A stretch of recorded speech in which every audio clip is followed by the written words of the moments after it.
Hello everyone, welcome back to Castlevania Portrait of Ruin. In the last part we did some exploration of the castle. We defeated Stella and then her sister came to rescue her.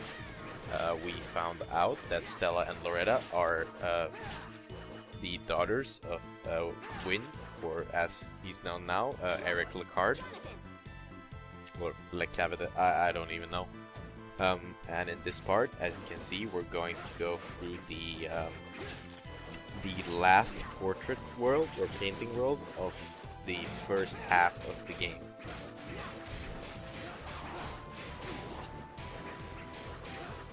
And to start off, we have some sort of classic Castlevania enemies here. The red axe armor, as well as the Malachi, which was the previous enemy. The Malachi has been in most of the open world exploration Castlevania games. We also have a Treant, which has been in many of the games, although not in that form. It shared the same form in Castlevania Dawn of Sorrow.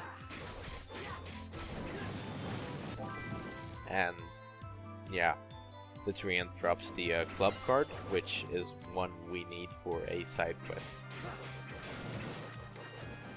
We also have killer dolls. We have been able to see these before, but this is the first time we're actually fighting one, because the other one you can see is behind sort of a narrow path.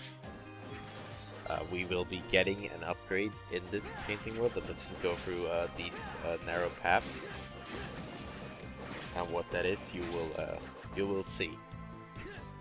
Otherwise, we've got pretty run-of-the-mill stuff here. We have killer dolls, we have killer bees. The only killer enemy we're missing is the killer clown, but I mean that was in the Nation of Fools, and this is more of a, I don't know, I think it's supposed to look kind of like a school, maybe? School slash forest sort of area.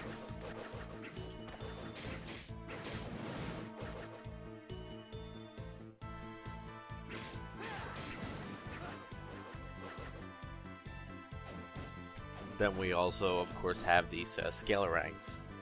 Scalerangs we have seen since almost the beginning of the game. And these guys are kind of annoying, the blue crows. At first you may think that they're just part of the background, but they are in fact enemies. If you don't know that they're part of the background, they will come out and attack you. But if you do know, you can just attack them preemptively, and you know, they'll solve that problem really. Here we have another Treant, which, you know, whatever. Otherwise, this is one of the shorter painting worlds, actually. And fun fact, this is the first painting world where I didn't have to do any cutting whatsoever. I did not die. Spoiler alert. I did not die during this painting world. Also, I did not have to do any grinding and such. So this video is just straight up, you know, going from start to finish in one go, which, you know, is kind of refreshing. It might get tiring to see all these cuts everywhere.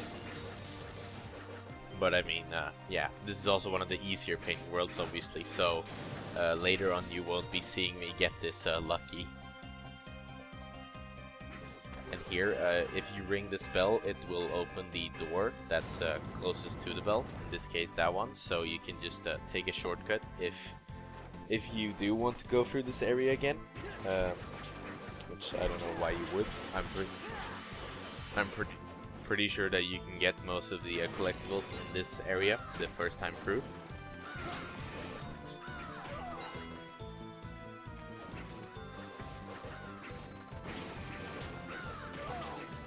Like here we have a bunch of student witches, which is, you know, kind of interesting, kind of funny, which, you know, might make you think that, oh, this forest this painting world is basically sort of a witch school, because you have a lot of witch enemies and, you know, a bunch of student witches. So, you know, at least that's sort of my theory about it. But now we're out of the building area, or the school area, I guess.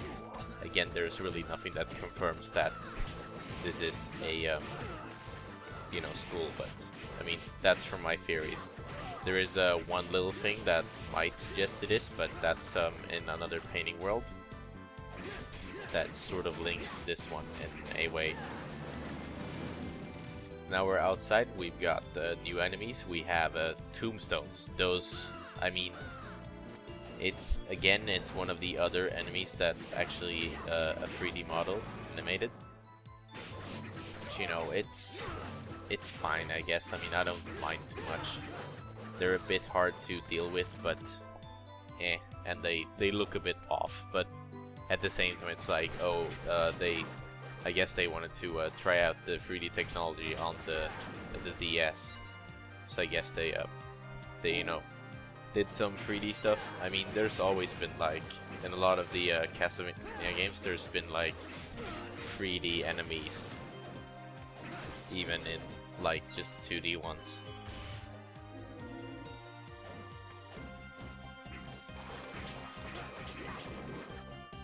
I really like the music in this area as well. I'll let you listen to it for a while.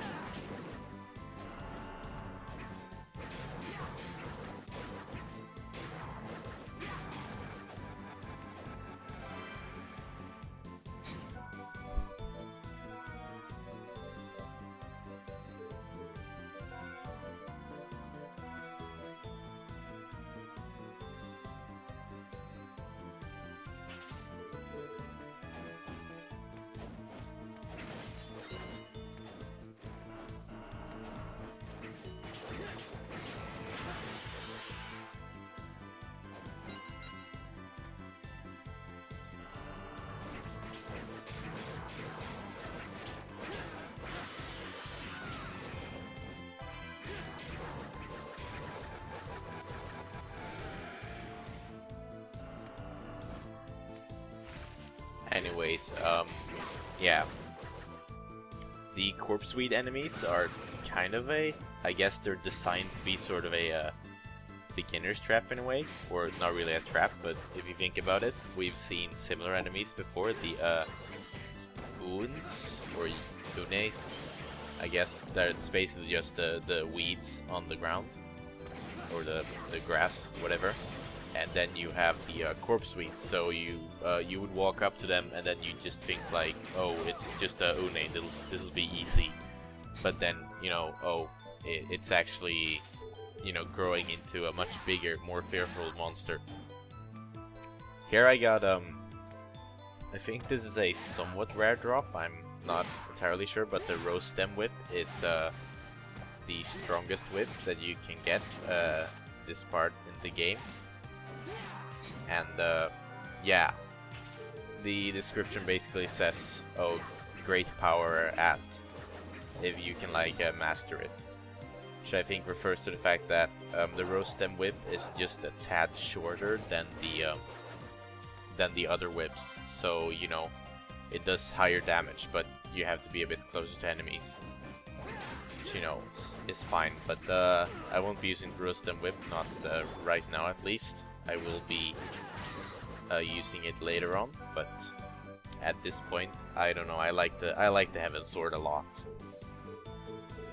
The Heaven Sword was also featured in Symphony of the Night, but unfortunately, it was not as powerful or as good in that game, which I thought was a shame, because my first time through, or my first time playing Symphony of the Night, was after playing Portals of Ruin. And then I heard that you could get the Heaven Sword, and I was just like, oh man, I'm going to grind for that, and it's going to be so awesome. And then I got the Heaven Sword in Symphony of the Night, and it was a little bit of a disappointment. Symphony of the Night also has the critical skills, and the Heaven Sword, the way the Heaven Sword makes up for it being kind of sucky as a basic weapon, is its sort of critical skill is really powerful and a lot of fun to use.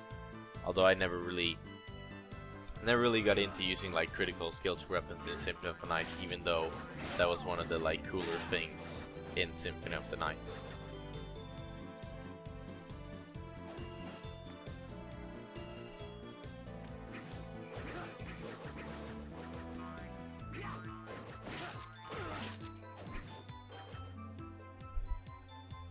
This area we can well, obviously you can see that it's dark because we're in a cave where no natural light can reach us, except where it's sort of like faded out a bit there at the top, like here, so you know that you can get up there.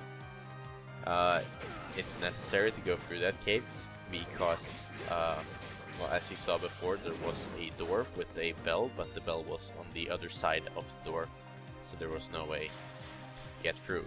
But now we can ring the bell and open the thing. Otherwise, we just picked up the stone wall skill, which it claims it's a stance that has been passed down the Morris family, which is a bit weird because then you wonder why you find it in, you know, just this random location, and why Jonathan doesn't start with it. You know, you can question a lot of stuff like that.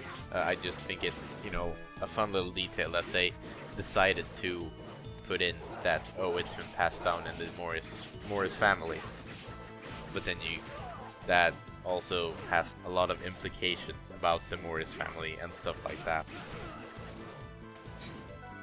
The stone wall is basically, I think it lets you basically stand still and take no damage. I'm not sure, I haven't really used it all that much. It might also just be like the defensive form, where you get increased defense. Otherwise, here is the save point, and as you saw, a boss door.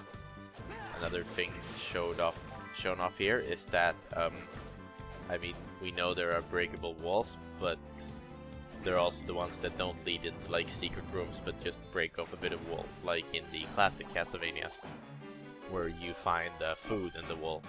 One thing that I would like to comment on is that in this game it kind of makes sense, because the food you find on the walls is often like rotten. Like we found a rusty food tin here. You can find useful food items in walls, but it just kind of, I find it kind of funny, because it's always like a joke about how, oh, Simon eats stuff from the wall that's been like 100 years old, and it's like, that must be, you know, dangerous. Either way, here we have the boss, the Dagon, or Dagon. I don't know. I pronounce it like I see it. It's basically sort of a frog hybrid lizard, I guess. It attacks by, as you've seen, it absorbs, or it swallows all the water and then spits it back out. Can be avoided pretty easily. The plus side of this fight is the fact that when you're in water, you can jump as many times as you want, which helps out a great deal, especially with rather annoying attacks, like the when he spits water, you need to sort of be above him to not get hit, and yeah, that works just fine. Dagon is not very hard. Here we get the Toad morph, which yeah, that's actually the end of this painting world, and yeah, it's quite short. I mean, whatever. It was still pretty fun. I think the next painting world, which is kind of linked to this one, is a lot more fun, but we'll be seeing that later on.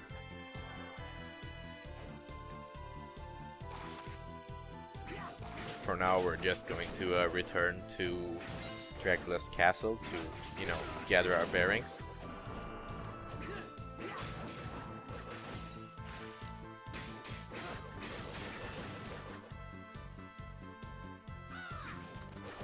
But before that, I'm just going to go through some of these unexplored rooms, just so that we don't have to go back here, basically. Because this painting world is small enough as it is, there's no need to leave anything undone.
One thing I would like to clarify is that all the item grinding and finding items from monsters, because you can see that monsters have different drops and such. Most of that will be done off screen. I will be showing off all the items once I do have them. But if you see me between parts having gotten a ton of experience, or you see items that I didn't have before, it's probably because I did some grinding off screen to get weapon or item drops from enemies. I really don't think it's conductive to show off all that grinding, because for one, I did show off Nation of Fools when I grinded for the Heaven Sword, and even then it was sped up and it was still kind of boring or whatever. Otherwise, I'll just be doing grinding and stuff on my own. There's really no need to show that off.